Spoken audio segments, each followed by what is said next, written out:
মাত্র 10 সেকেন্ডের মধ্যে আপনি চাইলে এমন একটি ডিজাইন রেডি করতে পারেন। খুবই সহজে কীভাবে করবেন আসুন দেখিয়ে দিই। প্রথমে আপনি ইলাস্ট্রেটর থেকে এখান থেকে এই ARC এই টুলটা নেবেন, মাউসের রাইট বাটন ক্লিক করলে কিন্তু এটা এখানে পেয়ে যাবেন।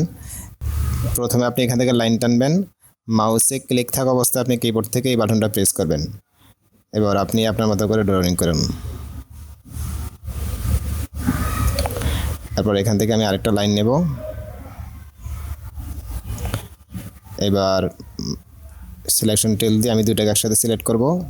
এরপর মাউসের রাইট বাটন ক্লিক করে এখান থেকে ট্রান্সফর্ম এবং এখান থেকে রিফ্লেক্ট এটাতে ক্লিক করব। তাহলে এই দিক থেকে ভার্টিক্যালে লিখে এখান থেকে কপিতে প্রেস করব, এটা কপি হয়ে যাবে।